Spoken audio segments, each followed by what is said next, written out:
días, Sebastián. Bueno, gracias por darnos este espacio acá en el diario El Mercurio.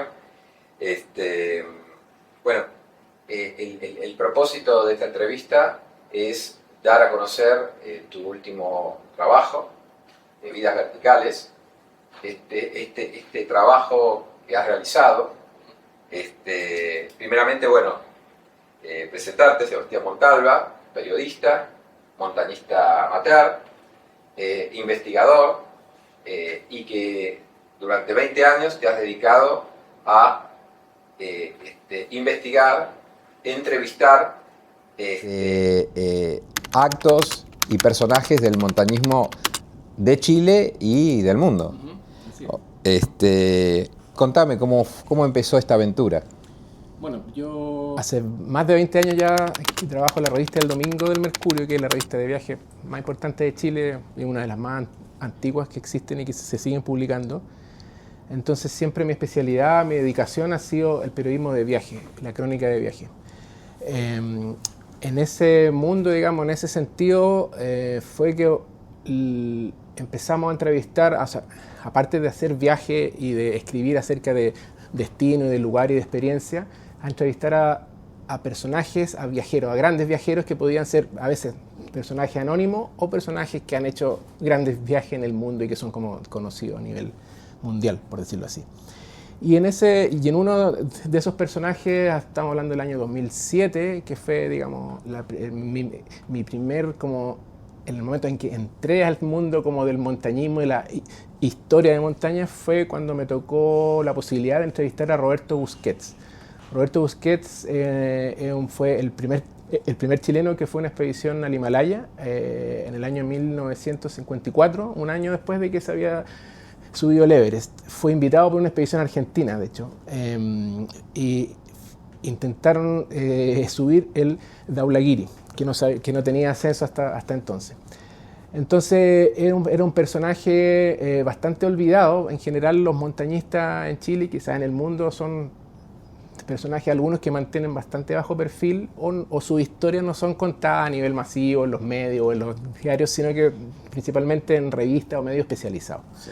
La revista El Domingo y El Mercurio, un medio masivo, por decirlo así, que llega a público general. Entonces, bueno, en esa oportunidad mis editores me encargaron ir a entrevistar a Roberto Busquets, que ya tenía 90 años, no me acuerdo, pero estaba ya viejito y estaba ciego, ya había perdido la vista. Y lo fui a entrevistar a su casa en La Reina. Me contó su historia con muchos detalles, muy amable, y esa historia, que una de las que aparecen en este libro, es una tremenda historia porque él, si bien no pudo hacer en la cumbre esa vez, lo principal que ocurrió en esa expedición es que rescató al líder de la expedición, que era un argentino, a Paco Ibáñez, que después en el descenso murió. Sí. Lo que sí, él hizo una acción heroica que en su momento, en el año 54, fue muy destacada en los diarios en Chile, también en Argentina. Entonces él era un héroe olvidado, por decirlo así, y yo tuve el privilegio de conocerlo, entrevistarlo en persona y que me cuente este relato, esta historia con mucho detalle, que fue mi primer artículo grande enfocado en el rescate de estos personajes que habían permanecido en el olvido, por decirlo así, pero que tenían unas tremendas historias que, a mi juicio y a juicio de la revista El Domingo en la que trabajo, merecían ser contadas. Nosotros, claro, fue la primera expedición al Himalaya, en realidad, que se hizo en Sudamérica. En aquel entonces, en el 54, estaba auspiciada por el presidente Perón. Lo que más, tenía el nombre del presidente Perón la expedición. Claro. Y ahí Paco Ibáñez es el que en el campamento número 3 descubren que tiene gangrena y tienen que bajarlo entre todos. Fue un trabajo bastante arduo, intentaron salvarlo, pero bueno, murió de una infección. Sí, a los días después. Sí.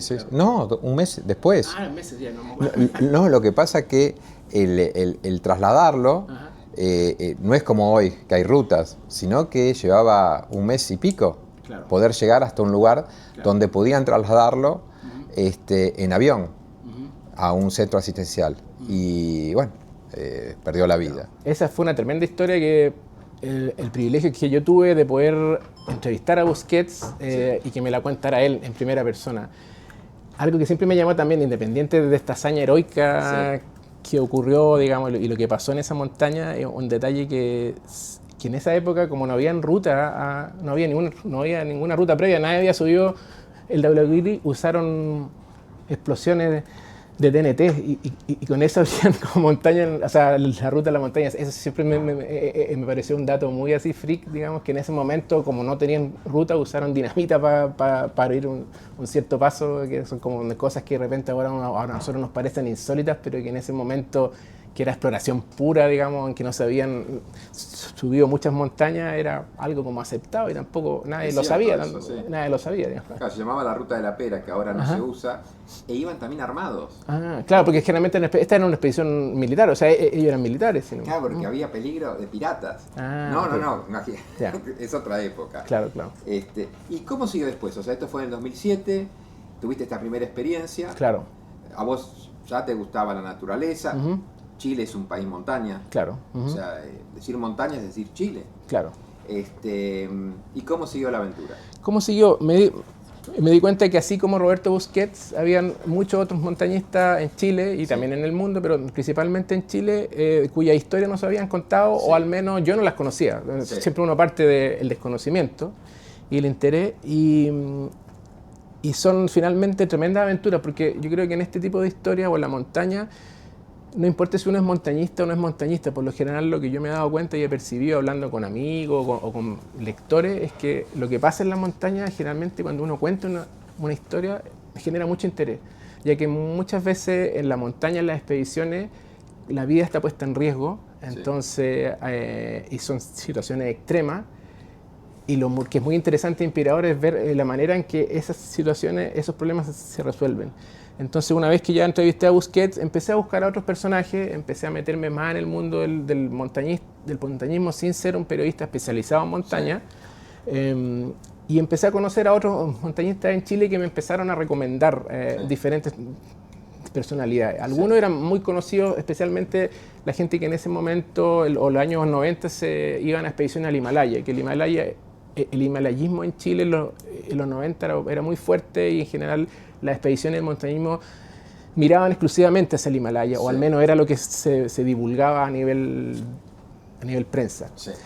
Y me fui dando cuenta que en Chile había otro grupo de montañistas que no miraban al Himalaya necesariamente y que se estaban enfocando más en subir nuestras montañas, que como tú bien decías, nosotros somos un país de montaña. El 74%, si no me equivoco, de nuestro territorio son montañas.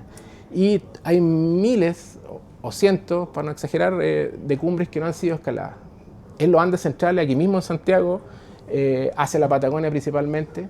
Entonces ahí fui viendo que habían otros exploradores, otros personajes. Entonces de Busquets, ya no me acuerdo cuál fue, digamos, la cronología, pero empecé a entrevistar a los himalayistas, a montañistas que habían hecho la primera expedición al Chimbote, que es un cerro muy emblemático en Santiago que no se había subido, o que se había intentado subir muchas veces, pero que finalmente se consiguió en los 2000, que lo hizo Fernando Feinberg y Waldo Faría, y que si bien era algo como más de nicho, no era ir a subir el Everest, sino que era subir una montaña acá en Santiago, en la región metropolitana, me generaba mucho interés porque desde mi punto de vista era una manera de rescatar la exploración que uno siempre la había asociado a la época dorada de la exploración de los años 20, 30, 40, 50, pero que me di cuenta que en Chile y también en el mundo y en muchos otros lugares, pero específicamente en Chile por la cantidad de montañas que hay, era posible hacer exploración pura.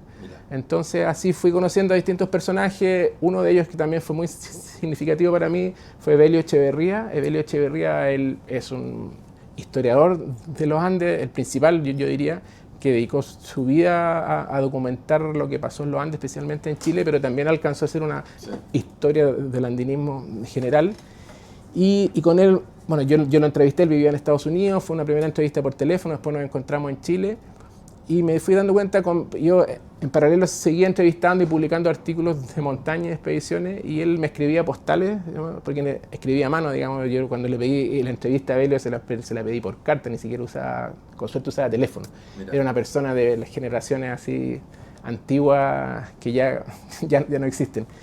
Y él me escribía, después me llegaban las postales así, y agradeciendo mucho mi trabajo, valorándolo mucho. Entonces me fui dando cuenta que igual, o sea, que si bien era algo como de nicho, era algo que no se había contado, y rescatarlo a través de un nivel, de un medio de prensa de difusión masiva, era algo importante, ya que iba con el objetivo que me he propuesto, que era rescatar esta historia y ayudar un poco a la cultura de montaña en Chile y también a la protección de nuestras montañas.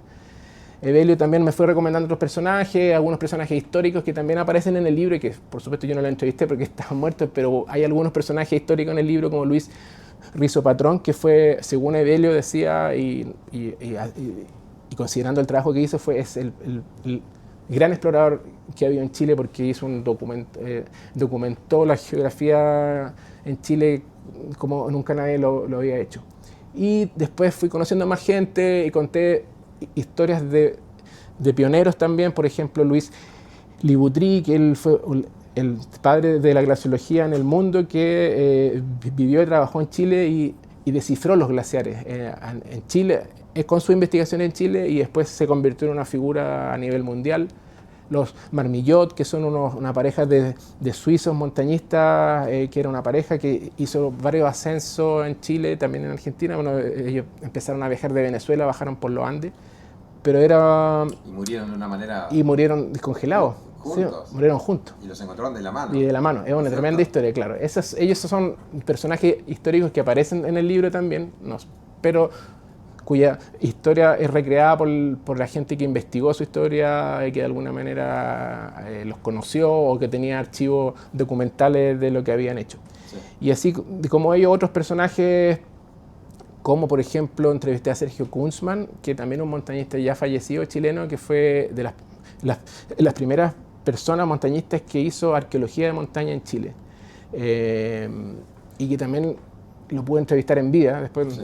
Falleció unos años después, que hizo varios hallazgos de adoratorio inca en ciertas montañas, muñequitas y cosas así que encontraba, y la gracia que tenía Sergio Kunzmann era la capacidad física, según lo que me contaba y lo que entendí también, porque era capaz de no solamente ascender montañas, de repente llegar a 6.000 o más de 6.000 metros, o 7.000 incluso, que hay algunas montañas, bueno, no llegan a 7.000, pero más de 6.000, y no solo escalar, sino que también hacer excavaciones en altura, que también es algo bastante difícil, hay que tener una capacidad física importante. Entonces, esos personajes, un personaje me fue llevando a otro, y así, de alguna manera, me propuse ir entrevistándolo a todos, siempre buscando que sea una historia interesante, no conocida e inspiradora. Y así empezaban a aparecer otros personajes que los fui contactando de a poco, como Joseph Ambrus, que es pionero de la escalada en Chile, sí. Que lo entrevisté hace poco, pero otros más conocidos también, como Cristian García Huidobro, que fue el primero que subió el Everest. Una pregunta. Me imagino, yo te estoy escuchando y me hago una película, que desde el comienzo de la aventura, en 2007, está esto de que cuando te vinculabas a ir descubriendo, develando estos personajes, también hay un trabajo de investigación muy grande. Por supuesto. ¿Cómo hacías? O sea, ¿cómo empezaste con esto de investigar para poder ir desarrollando una muy buena historia, ser profundo, ¿no es cierto? Claro. Saber qué preguntar, porque creo que esa es la estrategia de un investigador periodístico. Es una técnica periodística que es el reporteo, y el reporteo, cuando uno entrevista a alguien, por supuesto hay que leer, ojalá, lo que se ha publicado, claro. Todo lo que se haya publicado respecto al personaje, hablar con otras personas que te puedan orientar, digamos. En ese sentido fue mucha ayuda mis contactos y conversaciones que he tenido con gente como Rodrigo Fica, que es un montañista chileno y también autor y conocedor de la historia del andinismo y del montañismo mundial. Cristian Donoso, también un explorador chileno muy conocido. Álvaro Vivanco, que es del DAVI, el editor de Andes Handbook. Y por supuesto leer libros y bibliografía que encontrara respecto de esos personajes. Ahora sí me gustaría como decir que mi aproximación a toda esta historia ha sido siempre desde el punto de vista de un periodista que le escribe a público que va a leer un artículo, una revista de viaje, en este caso como Revista del Domingo, que no es una revista especializada. Entonces siempre he puesto mucho énfasis, espero que se note en los textos y en que sea entendible para todos. Creo que es un gran desafío ser divulgador. Ajá. Yo me acuerdo que el primer divulgador que conocí de pibe era Jacques Cousteau. Por supuesto. ¿No es cierto? Entonces, esto de que te hablaban de temas que solamente tenían los biólogos que se dedicaban al océano, claro, y lo hablaban como decís vos. Y es ser pedagógico, ser claro y poder hablarle a todos, claro, que lo puedan entender todos, es un gran desafío. Por supuesto. O sea que, te digo, es un trabajo extra, claro, lo que has hecho. Claro, y en general no existe mucha literatura de montaña en Chile, más allá de publicaciones que han hecho los mismos escaladores o registros de las expediciones de los escaladores. Hay algunos sí que han escrito. Están, por ejemplo, hace poco leí unos libros de crónica justamente cuando entrevisté a Joseph Ambrus. Bueno, él escribe muy bien, tiene muy buena pluma, pero ese tipo de libros no es tan fácil encontrarlos, digamos, claro, porque son ediciones pequeñas. Hay algunos sitios web como el del Centro Cultural Argentino Montaña, que es una muy buena referencia y que me sorprendió encontrar mucha información, sobre todo, por ejemplo, como varios de mis personajes son montañistas chilenos, muchas veces encontraba información o entrevistas antiguas o registros de sus expediciones en este sitio argentino, entonces era interesante. Y también, justamente, claro, en la divulgación y en cómo explicar algo que a veces puede sonar complejo, y también ojalá intentar explicar el mérito de repente de algunas expediciones o de algunos ascensos, porque claro, es diferente subir el Everest, por ejemplo, por el Collado Sur. Sí. Yo nunca he ido al Everest, pero he leído mucho el Everest, he entrevistado a mucha gente que ha ido al Everest, he visto películas, he leído los libros de Krakauer, que es un gran referente en montaña, o en periodismo de montaña, por decirlo así. Sí.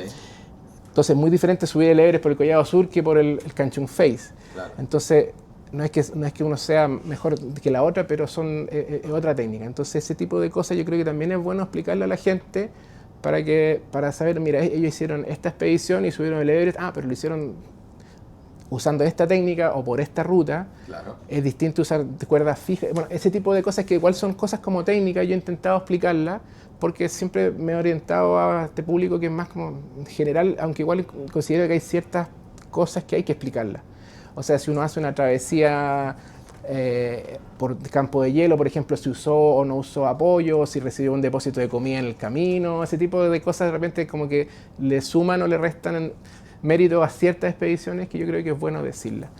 Pero mi objetivo siempre ha sido explicarlo de manera simple y sobre todo contar algo entretenido y poder poner a los lectores en el momento, en el sufrimiento de esas personas y sobre todo en la inspiración. O sea, eso también ha sido muy importante para mí, o mi objetivo es buscar mostrar lo que motiva a todas estas personas, hombres y mujeres de diferentes edades, finalmente a poner en riesgo sus vidas y hacer algo que muchas veces cuando están ahí dicen, ¿por qué me vine a meter aquí? O sea, ¿por qué estoy haciendo esto? Porque en general el montañismo no es algo que se entienda y tampoco no es algo tan difícil, no es algo tan sencillo de explicar con palabras. De hecho, se han escrito libros al respecto de por qué subimos montaña y no existe una única respuesta. Entonces, con esta entrevista, esta reportaje y crónica y perfiles, he intentado de alguna manera responder a esa pregunta y intentar explicar la inspiración de estas personas por hacer algo extraordinario finalmente. Sí. Por eso también va relacionado con por qué le puse el libro Vidas Verticales, de que de alguna manera este tipo de viajes y experiencias son un intento a mi juicio, de estas personas por hacer de sus vidas algo extraordinario, una travesía, una vida como hacia arriba, por decirlo así, vertical o un desafío. Entonces he intentado que eso quede reflejado en los artículos y espero haberlo logrado. No, es un gran trabajo. Yo vi los PDF de los originales que se publicaban acá en el diario y son muy lindos con fotografías, están muy bien, son muy pedagógicos, lo que vos explicabas, esto de la divulgación. ¿Qué opinás sobre el montañismo y la juventud en Chile? A ver, yo creo que el montañismo en Chile, estoy hablando en Chile, en los últimos 10 o 15 años ha tenido un boom, o sea, un crecimiento bastante extraordinario. Sí. Y yo creo que o sea, humildemente yo creo que nosotros acá en la revista El Domingo y con mi trabajo también he hecho guías y libros de trekking. Ahora hay más información en la web, pero hace 15 años había menos. Hemos contribuido mucho a ese desarrollo, Sí. al crecimiento de la actividad de montaña y a la valoración de las montañas. Sí. Ahora yo creo que sigue siendo una actividad bien de público específico, de nicho. O sea, si yo hablo con mis amigos, con mis cercanos, mi impresión es que todo el mundo va a la montaña y que va el fin de semana a subir el Manquehue o que piensa ir a Torres del Paine a hacer el circuito grande o anda pensando en trekking. Pero yo creo que eso no es así, porque hay que verlo a nivel como general. Pero sí yo creo que es una posibilidad, un potencial enorme que tenemos acá en Chile, considerando la cantidad de montañas que tenemos a la mano, es que este tipo de actividad y el montañismo sea más difundido a nivel de colegio, de escuela o de juventud, de infancia. Yo sé que hay algunas iniciativas en algunas comunas que viven cerca de la montaña, en Farellones, en Lo Barnechea, acá en Santiago, más hacia el sur en Huilo Huilo, o en esa zona como en el Tume.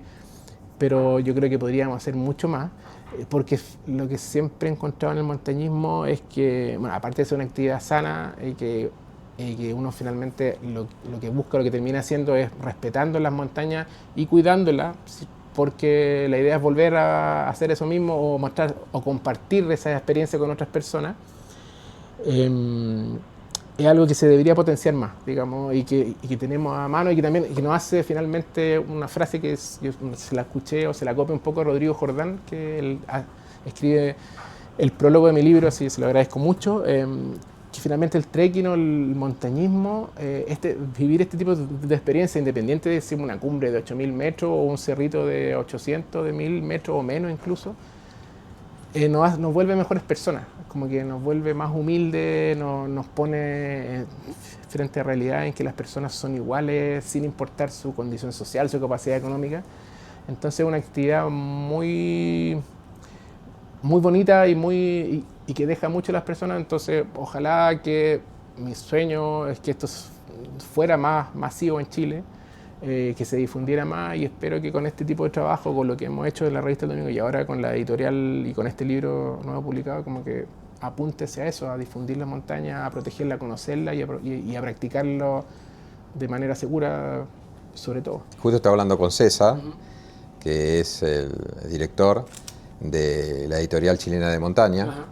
El trabajo que está haciendo es, yo desde la perspectiva, desde Argentina, ha habido emprendimientos editoriales, pero son como, o sea, para que un emprendimiento tenga éxito, como tus artículos, claro, la continuidad. Claro. Entonces salen, emergen situaciones,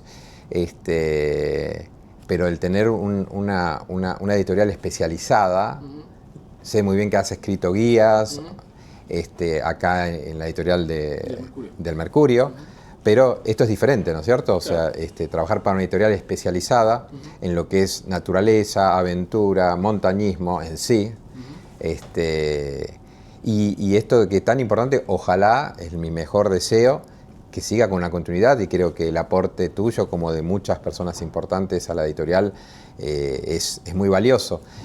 ¿Cómo te sentiste trabajando en esta editorial, que es muy diferente que trabajar con una editorial grande como esta? Igual aproveché la sinergia de que estos artículos están ya escritos, digamos, actualicé algunas cosas, arreglé algunas cositas y detalles, pero es básicamente una recopilación, para no decir antología, que de repente es una palabra la usan los Beatles, ¿no? La antología. Muy ostentosa, pero aproveché esta sinergia de algo que ya estaba hecho y que ahora convertido en un libro. Lo bonito que tiene siempre un libro es que trasciende mucho más, digamos, hay algo en los libros, a diferencia de los diarios, y ahora que la revista ya cada vez menos existe y menos existe el papel, es más, si bien queda escrito, es más desechable. En cambio, un libro es algo que trasciende, y uno no va a hacer un asado, no va a envolver un pescado con papel de diario. O sea, lo hace con un papel de diario, pero no lo hace con un libro. Entonces, yo me sentí, o sea, desde un comienzo muy apoyado con esta idea, con este proyecto que le presenté a César. Y para mí también, como esto es algo reciente, la editorial debe llevar unos 2 o 3 años de existencia, una vitrina muy importante para la gente que nos gusta escribir este tipo de historias, a la gente que nos gusta el montañismo, el trekking, ya que antes no existía. O sea, que existe una editorial que pueda difundir y dar a conocer este tipo de historia y este tipo de actividad en el formato de libro, y que, como te digo, es algo que más trascendente o que queda así como es, el peso es mayor, es súper importante. Entonces fue muy bueno desde un comienzo, claro, el trabajo, con mucha libertad editorial. Es un proyecto que lo hice, digamos, por decirlo así, a mi pinta. Yo fui el que elegí con César, digamos, le mandé una selección, porque no son solamente 40 artículos que tenía, son 20 años de carrera que están como condensados en este libro, pero hay más de 40, debe haber tenido mucho más, 60 o más, no sé, es que lo sigo haciendo, pero todavía trabajo en la revista El Domingo. Entonces me costó elegirlos también, porque hay una mezcla de no solamente historias de montaña o de entrevistas a montañistas chilenos, sino que también reportajes de expediciones notables, digamos, en Campo de Hielo Sur, en Cordillera Darwin, en Huinay, en Torres del Paine, y también, adicional a esto, hay entrevistas a grandes montañistas extranjeros, sí, a leyendas, por ejemplo, a Doug Scott, que es una leyenda del Himalaya, que también lo entrevisté en persona, a Chris Bonington también, otra leyenda que también fue una entrevista telefónica hace unos años, bueno, pero igual lo pude entrevistar. A Carlos Carsolio, un montañista mexicano que también subió los 14 8000 sí, a un muy conocido. Iván Vallejo, un montañista ecuatoriano también, que fue el primer sudamericano que subió los 14 8000 sin oxígeno, y que es un personaje. Por ejemplo, me lo recomendó Rodrigo Fica, me acuerdo. Me dijo, oye, mira, hay un personaje. Iván Vallejo no lo conoce nadie, por decirlo así. Sí. Entrevista, le muy amable, me conseguí un teléfono, un mail, lo entrevisté hace muchos años, y era lo que había hecho a nivel de Sudamérica era notable. Y también estaba en entrevista a él. Entonces, y a Carlos Soria también entrevisté al español, también, sí. Ahora... Sí, ahora hizo Cumbre del Manaslu. Sí. Pero lo entrevisté en su último intento al Daulagiri, que es el que le falta. Wow. Que es el que no ha podido subir. Porque ha subido todo, yo creo que se va a morir. Ojalá que logre el objetivo, pero también a lo que voy, que en este libro no solamente hay personajes chilenos, sino que también hay personajes internacionales, y que no quería dejarlo afuera justamente por eso, porque son leyendas. Bueno, Alex Honnold también, el escalador estadounidense, también está entrevistado. Entonces no quería dejarlo afuera porque son leyendas, y son personajes muy conocidos. Pero siempre haciendo este mix de que mi interés, más que la celebridad, por decirlo así, o la persona que hace el récord, o el que subió sin oxígeno los 14 8000, o el que hizo la ruta más complicada, mi interés es encontrar una buena historia, independiente de si es alguien conocido o desconocido. Y una buena historia de montaña. Claro. Y por ejemplo, ahí también hay una historia que me encantó escribir, que bueno, me enteré porque aparecieron publicaciones, que es la historia de las hermanas Vieiro, que fueron a buscar la mochila de Guillermo Vieiro al Tupungato. La conozco. Claro, esa es una tremenda historia muy bonita, de personas NN, por decirlo así, de gente que no son celebridades de montaña, pero que hicieron un viaje extraordinario. Y una de las hijas, Guadalupe, si no me equivoco, llegó y encontró la mochila del papá, que había tenido un accidente en los años 60, no me acuerdo ahora el año exacto, pero es una tremenda historia. El 85, tú tienes mucho mejor memoria que yo. No, yo también trabajo en una editorial, fue entonces... El 85, sí, porque fue cuando fue el terremoto. Claro, que no fue el 85.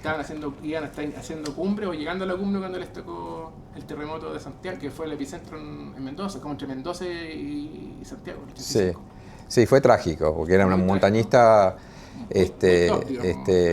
sí, no, y además también culturalmente hacía muchas cosas, una persona bastante abierta, era especial, Guillermo Vieiro, y están sus 2 hijas, ¿no es cierto? Y la otra chica era Azul y Guadalupe. ¿Y qué opinás de que haya en Chile un centro cultural chileno de montaña? O sea, sería notable, porque es como, es bien insólito que en Chile, habiendo tantas montañas y teniéndola a paso, no existe una cultura de montaña como debiera. Y generalmente las montañas nosotros en Chile le hemos dado la espalda. Entonces, y tenemos una gran ventaja, a diferencia de muchos otros países en el mundo, que tenemos el mar a 1 hora y media y la montaña o la nieve a 1 hora y media. Wow. Es algo eso yo creo que no se repite en muchos lugares del mundo, sino en ningún lugar del mundo. Pero respecto a la montaña siempre le hemos dado la espalda. Y es súper insólito porque somos un país de montaña. Y Santiago en particular es una ciudad de montaña. O sea, lo que define nuestra identidad como santiaguinos, yo diría que, o sea, son las montañas, lo que vemos a diario, la Sierra de Ramón, te levantas en la mañana y es nuestra referencia para buscar el este. Eso sí que uno lo aprende cuando es chico, digamos. Siempre al otro lado de la montaña está Argentina. Y es una cosa muy fácil orientarse en Santiago porque la montaña es tan grande que ya está la montaña grande el este y al otro lado está Argentina.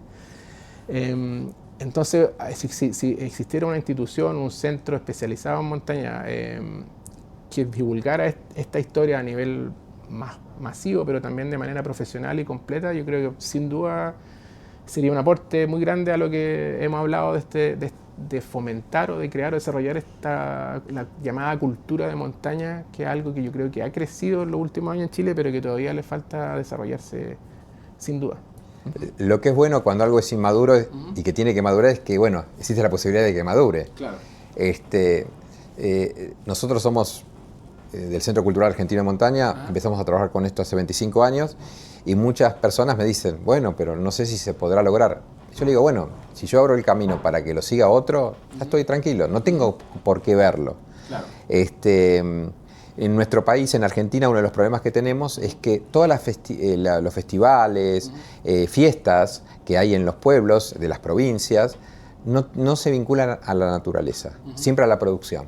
Claro. Al poncho, al del mate, al de la cosecha, y no al del lago, al de la montaña, a un cambio climático determinado, o a una zona determinada. Y justo lo hablé con una socióloga, y me decía que era un gran problema, ¿no es cierto? Porque hay otras culturas, bueno, si vas a Europa mismo, claro, donde hay muchas fiestas que tienen que ver con los cambios de clima, tienen que ver con las zonas montañosas, tienen que ver con la flora, la fauna, y cómo se vincula el hombre con ese medio. Mientras en Argentina, no sé lo que pasará en Chile, pero ahora te lo pregunto, es como que, te escuchaba, le damos la espalda.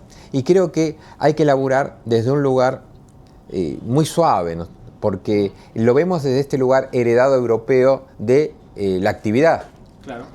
Pero es como que es parcial esta herencia, porque bueno, vimos esto, italianos, alemanes, el amor por la montaña, esto del amor por la naturaleza, este vínculo de descubrir a través de esta fuerza de la naturaleza, descubrir nuestra naturaleza.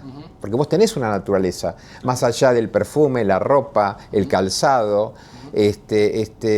tu sexo, tu edad, tu clase social, tu educación, tus familiares. Cuando vos estás en estos lugares naturales, todo eso es como que deja de estar. Claro, no importa. No importa. O sea, uno vuelve a ser un poco, claro, volvemos al estado más salvaje de las personas, más puro. Ahí está, yo lo veo como pureza. Claro. Yo lo veo como pureza. Muchas veces se dice primitivo. Y yo no sé, ¿viste? A veces estas sociedades que se dicen más desarrolladas son las que tienen más destrucción, sí, más organizadas. Nos implementan cambios y métodos sistemáticos, organizados, muy lindos. Y nos juzgan a los latinoamericanos como desorganizados, desordenados, inmaduros. Puede ser, es cierto, pero hacemos menos daños que ellos. Sin duda. ¿Entendés? Porque ellos, claro, cuando destruyen, lo hacen muy organizadamente. Destruyen. Vienen a hacer hoyo a Sudamérica y ya no lo hacen en sus países. Claro, acá hay embrollos, pero somos menos destructivos. Claro. O sea, tenemos que darnos cuenta ese valor que tenemos. Y claro, tenemos que madurar. Ahora, cuando yo era joven, lo primero que hacía cuando quería ser más grande era copiar al otro. Entonces lo copiaba. Pero copiarlo, como te digo, es parcial. Sino esto de decir, verdaderamente encontraba cuando yo podía, bueno, a ver, esto me gusta, bueno, esto lo adapto a lo que quiero. Y voy descubriendo de esa manera quién soy. Y creo que eso es lo que nos ocurre. Entonces, yo esto te lo compartía desde el otro lado, el lado de Argentina. ¿Y qué ocurre acá en Chile? Efectivamente, cuando tú hablabas, según la idea, o lo que te seguí tu idea de festivales, de naturaleza siempre, o la vinculación de las personas con la naturaleza siempre es ligada a una actividad productiva, yo creo que es algo que se hereda de la colonia, digamos, Mira, como acá dices también. tú. Sí, claro, o sea, de la influencia española. Sí. Ahora yo creo que, como te decía, en los últimos años, 10 o 15 años, Sí. es indudable que si bien sigue siendo algo específico, había una valoración de la naturaleza y de la actividad del aire libre en Chile muy grande. Y también algo que se potenció mucho con la pandemia. Cuando Sí. la pandemia nos dimos cuenta de que estábamos encerrados y que teníamos este lugar así, las montañas y la naturaleza, los lagos, las playas, que no podíamos ir. Entonces, oye, hay que hacer algo para disfrutar lo que tenemos. Entonces, yo creo que en Chile en los últimos años se ha ido potenciando bastante el tema de la experiencia en la naturaleza a través de carreras, de competencias, de encuentros culturales, educativos. Yo creo que algo que efectivamente, si uno va a la parte como folclórica o tradicional, existe la jineteada de Puerto Ibáñez o los encuentros de los arrieros en la montaña, que bueno, cada vez hay menos arrieros, pero aún se siguen haciendo estas como mateadas que le dirán ustedes los gauchos. Ese tipo de encuentros existen.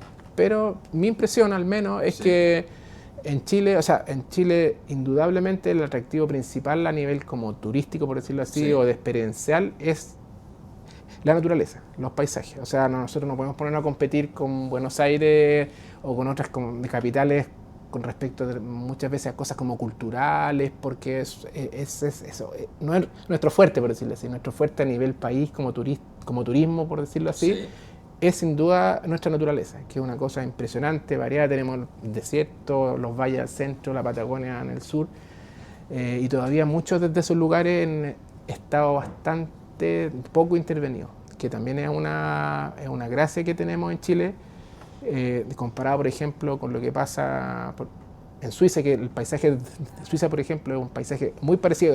Los Alpes son parecidos a los Andes en ciertas cosas. Pero lo que pasa muchas veces en esos países es que está todo ya como domesticado un poco. Sí. Hay teleféricos, hay puentes, hay como todo hecho, entonces uno puede llegar a todos lados. Entonces, claro, uno cuando va a esos países desde Chile encuentra, ¡ay, qué increíble! En Suiza todo está, me quiero ir a este cerro y me subo a un teleférico, ya está bien. O sea, y eso yo creo que es algo muy bien porque, bueno, son suizos y lo hacen bien.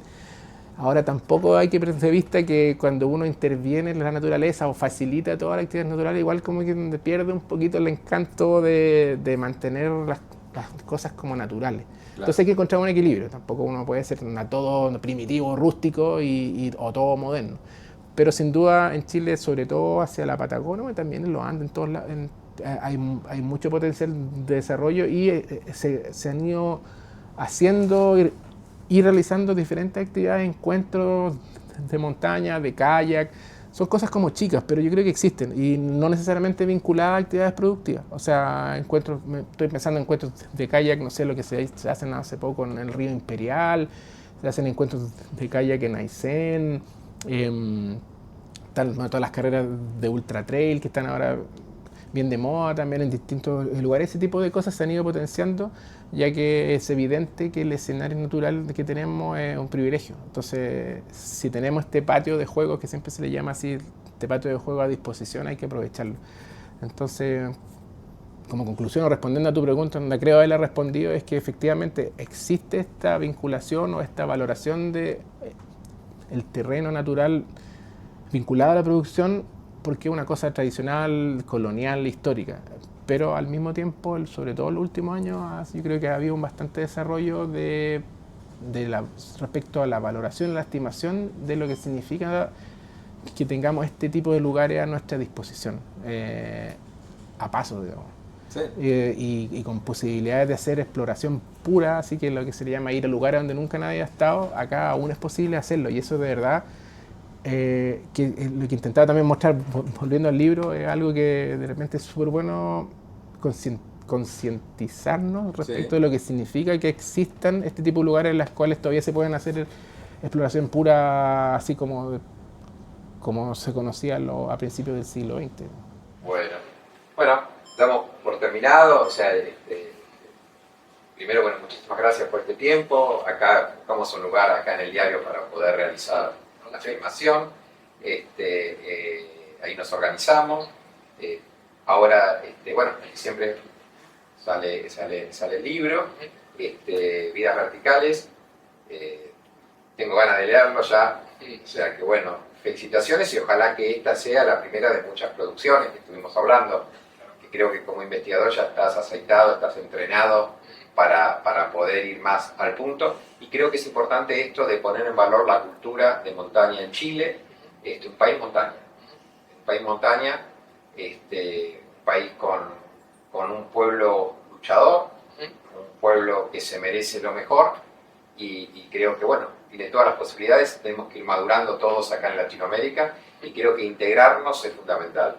O sea que bueno, muchísimas gracias por el tiempo. No, Ale, muchas gracias a ti por este honor de poder contar algo mostrar y contar mi trabajo, difundir este libro, y espero que la gente que compre el libro, lo principal, se entretenga, disfrute esta historia y también se inspire a replicar esta aventura, a conocer más nuestro país, nuestra geografía y, como fin último, a proteger las montañas que nos rodean y la naturaleza, ya que realmente es el escenario que nos permite seguir contando esta grande historia. Entonces, ese es mi objetivo y espero a todo el mundo que pueda leer este libro y que lo disfrute y que lo guarde.